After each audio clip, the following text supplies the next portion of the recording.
அகிலத்தின் அன்பான சொந்தங்களுக்கு இனிய வணக்கம். காசாவில் போர் நிறுத்தத்தின் இரண்டாம் கட்டத்தை அமல்படுத்துவது குறித்த பேச்சுவார்த்தைகள் ஆரம்பித்திருக்கின்றன. இந்த சூழலில் ஹமாஸ் இயக்கம் ஒரு அதிரடியான அறிவிப்பை மீண்டும் விடுத்திருக்கின்றார்கள். ஈரான் கவுதிகள் இடையே ஏற்பட்டிருக்கக்கூடிய ஆயுத பரிமாற்றம் இஸ்ரேல் மற்றும் அமெரிக்க படைகளுக்கு பெரும் அதிர்ச்சியை கொடுத்திருக்கின்றது. நெதன்யாகுவுக்கு மிகப்பெரிய சிக்கலான ஒரு முடிவை இஸ்ரேலினுடைய ஜனாதிபதி கெர்சாக் அறிவித்திருக்கின்றார். இந்நிலையில் பிராந்தியத்திலும் உலகிலும் நடைபெற்ற மிக முக்கியமான சம்பவங்களை இந்த காணொலியில் விரிவாக பார்க்கலாம்.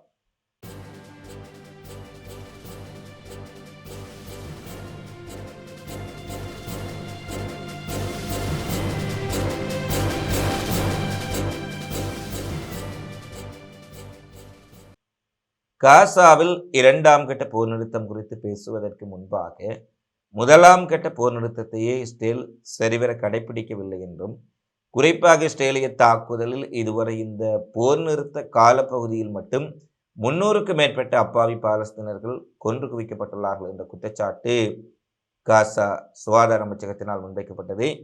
இதே விடயத்தை ஹமாஸ் இயக்கத்தினரும் தற்போது தெரிவித்திருக்கின்றார்கள். முதலாம் கட்ட போர் நிறுத்தத்தையே இஸ்ரேல் சரியாக நிறைவேற்றாத போது இரண்டாம் கட்டத்தில் அவர்கள் சரியாக நடந்து கொள்வார்கள் என்ற நம்பிக்கை மிகப்பெரிய அளவில் மக்களுக்கு இழந்து போயிருக்கிறது. இந்த சூழ்நிலையில் பாலஸ்தீன விடுதலை அமைப்பினுடைய தலைவர் ஹலீல் ஹையா அவர்கள் பாலஸ்தீன விடுதலை இராணுவம் ஒருபோதும் ஆயுதத்தை கீழே வைக்காது என்று உறுதியாக தெரிவித்துள்ளார்.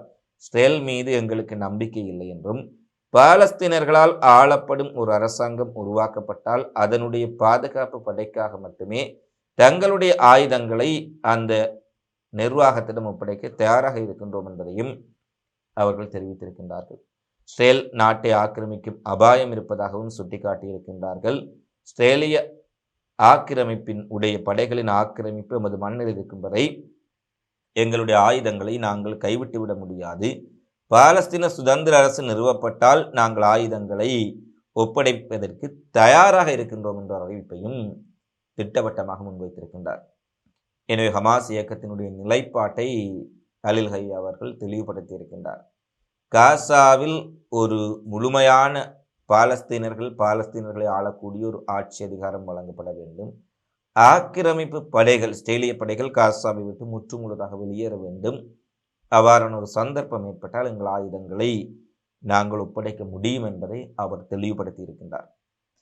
அடுத்து போர் நிறுத்த ஒப்பந்தம் குறித்த பேச்சுவார்த்தைகள் குறித்த ஊடக சந்திப்பிலே போர் நிறுத்த ஒப்பந்தத்தை மீறி காசாவில் தினம்தோறும் இஸ்ரேல் தாக்குதல் நடத்தி வருவதாகவும், இந்த விவகாரத்தில் இஸ்ரேல் பிரதமர் நெதன்யாகுவை அமெரிக்க ஜனாதிபதி ட்ரம்ப் கட்டுப்படுத்த வேண்டும், அவ்வாறு தலையிடாவிட்டால் இஸ்ரேலின் போர் நிறுத்த மீறல்களால் அங்கு அமைதி திட்டம் குழப்பமடையக்கூடிய வாய்ப்புகள் அதிகமாக இருப்பதாக துருக்கியினுடைய வெளிவிவகாரத்துறை அமைச்சர் ஹக்கன் பிடன் தெரிவித்திருக்கின்றார்.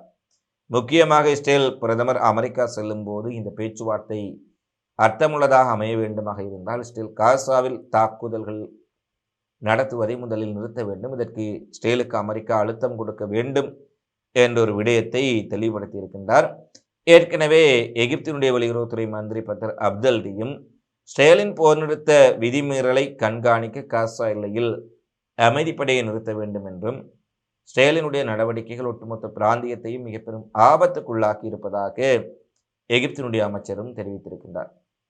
கத்தாராக இருக்கலாம், எகிப்தாக இருக்கலாம், துருக்கியாக இருக்கலாம், சவுதி அரேபியாவாக இருக்கலாம், இஸ்ரேலுக்கு மிகப்பெரிய கண்டனங்களையும் எச்சரிக்கைகளையும் விடுத்துக்கொண்டே இருப்பார்கள். ஆனால் இஸ்ரேலுக்கு ஆயுதங்களும் உதவியும் விமானங்களும் வழங்கக்கூடிய அமெரிக்காவை கண்டால் கைகட்டி அப்படியே உட்கார்ந்து விடுவார்கள். இது ஒரு மிகப்பெரிய வேடிக்கை. இஸ்ரேலுக்கு மிகப்பெரிய எச்சரிக்கை, கண்டனம். ஆனால் இஸ்ரேலுக்கு ஆயுதங்களை வழங்கக்கூடிய, இஸ்ரேலுக்கு இராணுவ ஆதரவை வழங்கக்கூடிய, நிதியை வழங்கக்கூடிய அமெரிக்கா முன்பால் கைகட்டி வாய்ப்பத்தி விடுவார்கள். இப்படியான நிலை இருக்கும் வரை இஸ்ரேல் இவர்களுடைய கருத்துக்களை செவிமடுக்கும் என்றால் அது ஒரு மிகப்பெரிய கேள்விக்குறியான விடயமாகத்தான் தற்போதும் இருக்கின்றது. எனவே இந்த அரபுகள் நக நாடுகளினுடைய தலைவர்கள் முதுகெலும்புள்ளவர்களாக எப்போது நிமிர்ந்து நிற்கின்றார்களோ அன்றைக்குத்தான் இந்த மத்திய கிழக்கிலும் சரி, இஸ்ரேலிலும் சரி, அமெரிக்க தலைமைகள் கூட இவர்களை மதிக்க தலைப்படுவார்கள் என்பதுதான் யதார்த்தமான விடயம். அடுத்து நெதன்யாகுவுக்கு ஒரு அதிர்ச்சி கொடுக்கும் வகையில் இஸ்ரேலினுடைய ஜனாதிபதி ஒரு அறிவிப்பை விடுத்திருக்கின்றார். அதாவது நெதன்யாகுவுக்கு மன்னிப்பு வழங்க வேண்டும் என்று ட்ரம்ப் நேரடியாக இஸ்ரேலினுடைய ஜனாதிபதி கெர்ஷாக்கிடம் ஒரு கோரிக்கை முன்வைத்திருந்தார். ஒரு நாட்டு நீதிமன்றத்தில் வழக்குகள் நடைபெறுகின்றது. அவன் ஒரு மோசடிக்காரன், ஊழல் குற்றவாளி, நாட்டினுடைய பணத்தை கொள்ளையடித்திருக்கின்றான் என்று நீதிமன்றம் தொடர்ச்சியாக ஒரு குற்றவாளியை, கிரிமினலை விசாரிக்கின்ற பொழுது இன்னொரு நாட்டினுடைய அதிபர் அவருக்கு மன்னிப்பு கொடுக்க வேண்டும் என்று கேட்பதே ஒட்டுமொத்த நீதித்துறையை கேலிக்குள்ளாக்குவது மட்டுமல்ல, ட்ரம்பினுடைய நீதியின் பால் ஏற்படக்கூடிய ஒழுக்கம் குறித்து மிகப்பெரிய கேள்வி ஏற்படுத்துகின்றது. ஒரு நீதிமன்றத்தில் தலையிட்டு ஒரு குற்றவாளியை காப்பாற்றும் அளவுக்கு அமெரிக்க அதிபர் ட்ரம்ப் செயற்படுவது அவர் மீதான நம்பகத்தன்மையை மிகப்பெரிய அளவில் கேள்விக்குட்படுத்தியிருந்தது. இதை அமெரிக்க ஊடகங்களும் எழுதியிருந்தார்கள். இந்த நிலையில் நெதன்யாகுவுக்கு மன்னிப்பு வழங்க வேண்டும் என்ற ட்ரம்பின் கோரிக்கையை இஸ்ரேலிய ஜனாதிபதி நிராகரித்திருக்கின்றார். அமெரிக்க செய்தி நிறுவனமான பொலிட்டிகோவுக்கு அளித்த பேட்டியில், ட்ரம்பின் நட்பையும் அவரது கருத்தையும் நாங்கள் மறைக்கின்றோம். ஆனால் இஸ்ரேல் ஒரு இறையாண்மை கொண்ட நாடு என்றும் அதன் சட்ட அமைப்பு, நீதி அமைப்பு முழுமையாக மதிக்கப்பட வேண்டும். இதில் தேவையற்ற தலையீடுகளை நாங்கள் ஏற்றுக்கொள்ள முடியாது என ட்ரம்புக்கு முகத்தில் அறைந்ததை போல இஸ்ரேலினுடைய ஜனாதிபதி கெர்ஷாக் அவர்கள் குறிப்பிட்டுள்ளார். எனவே நெதன்யாகு மீதான வழக்கு விசாரணைகள் தொடரும் என்பதை இங்கே பார்க்கக்கூடியதாக இருக்கின்றது.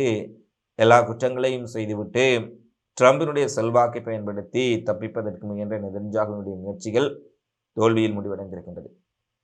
பாலஸ்தீன அகதிகளுக்கான ஐநா நிறுவனம் UNRWA, இது காசாவில் மிகப்பெரிய அளவில் போரால் பாதிக்கப்பட்ட பாலஸ்தீனர்களுக்கு உதவக்கூடிய ஐநாவினுடைய ஒரு துணை அமைப்பு. காசாவில் இஸ்ரேல் மிகப்பெரிய அளவில் இனப்படுகொலை செய்த போது கூட இந்த UNRWA பணியாளர்கள் தங்கள் உயிரை துச்சமாக மதித்து காசா மக்களுக்கு உதவி இருந்தார்கள். நூற்றுக்கணக்கான UNRWA பணியாளர்கள் கூட இஸ்ரேலிய தாக்குதலில் கொல்லப்பட்டார்கள் என்பதும் இங்கு துயரமான விடயம். இந்த நிலையில் பாலஸ்தீன அகதிகளுக்கான ஐநா நிறுவனத்தின் தலைவர் இஸ்ரேலிய அதிகாரிகள் கிழக்கு ஜெருசலேம் வளாகத்தில் இருக்கக்கூடிய UNRWA பணிமனைக்குள் நுழைந்து சொத்துக்களை பறிமுதல் செய்ததாக தெரிவித்திருக்கின்றார். குறிப்பாக இஸ்ரேலிய போலீசார் அதிகாலையில் பலவந்தமாக நகராட்சி அதிகாரிகளுடன் ஜெருசலேமில் உள்ள UNRWA வளாகத்திற்குள் நுழைந்து, குறிப்பாக அங்கு இருக்கக்கூடிய ட்ரக்குகள் மற்றும் பல்வேறுபட்ட வாகனங்களை கொண்டு வந்து தளபாடங்கள், IT உபகரணங்கள், பிற சொத்துக்களை எடுத்து சென்றிருக்கின்றார்கள். மேலும் வளாகத்தின் ஐக்கிய நாடுகள் சபையினுடைய கொடி பிடுங்கி எறியப்பட்டு இஸ்ரேலிய கொடி அங்கு ஏற்றப்பட்டிருக்கின்றது என்றும் லாசரணி மேலும் குறிப்பிடுகின்றார். இஸ்ரேலை கட்டுப்படுத்த வேண்டும் என ஐநா தலையிட வேண்டும் என பல நாடுகள் வலியுறுத்தி இருக்கின்றார்கள். ஐநா சபை ஒரு தீர்க்கமான முடிவு எடுக்க வேண்டும் என கூறுகின்றார்கள். ஆனால் அவன் இஸ்ரேலை ஐநா சபையினுடைய அலுவலகத்துக்குள்ளே நுழைந்து அங்கிருக்கும் பொருட்களை எல்லாம் தூக்கி எறிந்து ஐநா கொடியை வீசிவிட்டு தங்களுடைய கொடியை நாட்டுகின்றான். இந்த லட்சணத்தில் ஐநா சபை எவ்வாறு இஸ்ரேலை கட்டுப்படுத்தும் என்றால் அது ஒரு மிகப்பெரிய கேள்விக்குறிதான். இந்த ஐநா சபையிடம்தான் எல்லோரும் சென்று இஸ்ரேல் மீது நடவடிக்கை எடுக்க வேண்டும் என கூறிக்கொள்கின்றார்கள். இஸ்ரேலிடமிருந்து தன்னை ஐநா சபை காப்பாற்றிக் கொள்வதே இங்கு பெரும் விடயமாக இருக்கின்றது. இஸ்ரேலினுடைய அட்டூழியம் மேற்கு கரை ஜெருசலேம் ஏனைய பகுதிகளில் இருந்து கூட UNRWA செயற்பட்டு காசா மக்களுக்கு, பலஸ்தீன் மக்களுக்கு உதவிவிடக்கூடாது என்பதில் எவ்வளவு தீவிரமாக இருக்கின்றார்கள் என்பதை இந்த UNRWA தளபாடங்கள் பறிமுதல் செய்யப்பட்ட விடயம் தெளிவாக காட்டியிருக்கின்றது. அடுத்து, ஈரானின் புரட்சிகர காவலர் படை புதிய அதிநவீன பாலிஸ்டிக் ஏவுகணைகளை சோதித்தார்கள் என்ற செய்தி வழியாக இருந்தது. பாரசீக வளைகுடாவில் எந்த ஒரு புள்ளியையும் துல்லியமாக தாக்கக்கூடிய திறன் கொண்ட கைடட் மிசைல்ஸ் பரிசோதனை செய்யப்பட்டது. இது ஏறக்குறைய 1375 கிலோமீட்டர் வீச்சு கொண்ட ஏவுகணைகள் என்பதை சுயாதீன ஊடகங்களும் உறுதிப்படுத்தி இருக்கின்றார்கள். 1000 கிலோமீட்டர்களுக்கு மேல் சென்று இலக்கை துல்லியமாக தாக்கி பேரழிவை ஏற்படுத்தக்கூடிய இந்த ஏவுகணை ஈரான் கடற்படையில் இணைத்துக் கொள்ளப்பட்டிருப்பது ஈரான் கடல் வழிச்சமரில் மிகப்பெரிய ஒரு வாய்ப்பை தற்போது பெற்றுக் கொண்டிருக்கின்றார்கள் என்பதில் இந்த மாற்று கருத்தும் இல்லை. இந்த நிலையில் ஈரானின் இந்த நவீன ஏவுகணைகள் கவுதிகளுக்கும் அனுப்பி வைக்கப்பட்டிருப்பதாகவும், செங்கடல் மற்றும் பாரசீக வளைகுடா பகுதிகளில் அமெரிக்கா இஸ்ரேலுக்கு எதிரான வீரியமான தாக்குதல்களை நடத்துவதற்கு இருதரப்பும் தயாராகி வருவதற்கான அறிகுறியாக இது இருக்கின்றது என்று குறிப்பிடுகின்றார்கள். இது போன்ற நீண்ட தூரம் சென்று தாக்கக்கூடிய ஏவுகணைகளை இதுவரை கவுதி படைகளுக்கு ஈரான் அனுப்பியதில்லை என்றும், இம்முறை முதல் முறையாக கவுதி படைகளுக்கு இந்த ஏவுகணைகள் கவுதிகளின் கைகளுக்கு சென்றிருப்பதால் அவர்கள் ஏற்கனவே இருக்கக்கூடிய சாதாரண ஆயுதங்களையே மிகவும் லாபகமாக பயன்படுத்தக்கூடியவர்கள். அமெரிக்காவின் விமானந்தாங்கி கப்பலையே தங்களுடைய ஏவுகணை ட்ரோன் தாக்குதல்கள் மூலம் விரட்டி அடித்து அமெரிக்காவை அடிபணிய செய்திருந்தார்கள். இப்போது இன்னும் அதிநவீனமான ஏவுகணைகள் ஈரானிடமிருந்து நேரடியாக கவுதிகளுக்கு அவசரமாக சென்றிருக்கின்றது. எனவே இஸ்ரேலோ அமெரிக்காவோ ஈரான் மீது ஒரு தாக்குதலை வலிந்து தொடங்கினால் இம்முறை ஈரான் பல முனை பதிலடியை கொடுப்பதற்கு தயாராகி வருகின்றார் என்பதை தெளிவாக பார்க்கக்கூடியதாக இருக்கின்றது. தாய்லாந்து கம்போடியா எல்லையில் மீண்டும் பதற்றம் ஏற்பட்டிருக்கின்றது. கடந்த 2-3 மாதங்களுக்கு முன்பாகவும் ஒரு பதற்றம் ஏற்பட்டது. ட்ரம்ப் தான் தலையீடு செய்து அந்த பதற்றத்தை நிறுத்திவிட்டேன் என்று குறிப்பிட்டார். ட்ரம்ப் தலையீடு செய்யும் இடங்களிலெல்லாம் பதற்றம் நின்று விட்டதாக ட்ரம்ப் தனக்குத்தானே கூறிக்கொள்வாரே ஒழியே, ஆனால் அங்கு பதற்றங்களோ யுத்தங்களோ முடிந்த பாடில்லை. இது ரஷ்யா உக்ரைனாக இருக்கலாம், இஸ்ரேல் காசா போராக இருக்கலாம், ஆப்கானிஸ்தான் பாகிஸ்தான் போராக இருக்கலாம், எல்லாவற்றையும் நிறுத்திவிட்டேன் என்று ட்ரம்ப் கூறினாலும் ட்ரம்பினுடைய கருத்துக்கள் வெறும் செய்திக்காக மட்டுமே கேட்க முடியுமே தவிர அங்கு நடைமுறை வேறாக இருக்கின்றது. மீண்டும் தாய்லாந்து கம்போடியா எல்லையில் மிகப்பெரிய பதற்றமான சூழ்நிலை ஏற்பட்டிருக்கின்றது. தாய்லாந்து இராணுவத்தினர் மிகப்பெரிய அளவில் ஆர்ட்லரி ஷெல் தாக்குதலை நடத்தியதை இட்டு குறிப்பாக கம்போடியா எல்லையில் இருக்கக்கூடிய மீன்ஷேயில் பெருமளவான மக்கள் இந்த எல்லைப் பகுதியில் இருந்து அவசரமாக வெளியேறி இருக்கின்றார்கள் என்ற செய்தி வழியாக இருக்கின்றது. எனவே இது மீண்டும் ஒரு பதற்றத்தை தாய்லாந்து கம்போடியா இடையே ஏற்படுத்தி இருக்கின்றது. அமெரிக்காவினுடைய அச்சுறுத்தல்களுக்கு பதிலளிக்கும் விதமாக வெனிசுலா சோசலிக போராளிகள் மிகப்பெரிய அளவில் படைகளை திரட்டி வருவதாக தெரிவித்திருக்கின்றார்கள். ஒரு நேரடி போர்முனை ஒருபுறம் இருக்க, மறுபுறத்தில் கெரில்லா முன்னணியாக மாறி அமெரிக்காவுக்கு எதிராக தாக்குதல் செய்வதற்கும் அவர்கள் முழு அளவில் தயாராகிவிட்டார்கள் என்ற செய்திகள் வழியாக இருக்கின்றன. வெனிசுலா நாடு முழுவதும் நிலத்தடியிலும் மலைகளிலும் நகரங்களுக்கு அப்பாலும் தெருக்களிலும் போராடுவதற்கு தயாராக சிறு சிறு குழுக்களாக பிரிந்து கெரில்லா போராளிகளாக தாக்குதலை நடத்துவதற்கும், கனரக ஆயுதங்களை பங்கர்களுக்குள் இருந்து எடுத்து வந்து மேல் பகுதியில் தாக்குதல் நடத்துவதற்கும் மிகப்பெரிய பயிற்சி ஆரம்பித்திருப்பதுடன் ஆயிரக்கணக்கான புதிய போராளிகளை வேகமாக அவர்கள் இணைத்து வருகின்றார்கள் என்ற செய்திகளும் தற்போது வெளியாக இருக்கின்றன. எனவே வெனிசுலா அமெரிக்கா இடையிலான பதற்றமும் கொதிநிலை அடைந்திருப்பதை இந்த விடயங்கள் தெளிவுபடுத்தியிருக்கின்றன. இவைதான் இன்றைய நாளில் வெளியான மிக முக்கியமான சம்பவங்களாக பதிவாக இருக்கின்றன. தினந்தோறும் உலகெங்கும் நடைபெறும் செய்திகளை உடனுக்குடன் தெரிந்து கொள்ள அகிலத்தோடு இணைந்திருங்கள்.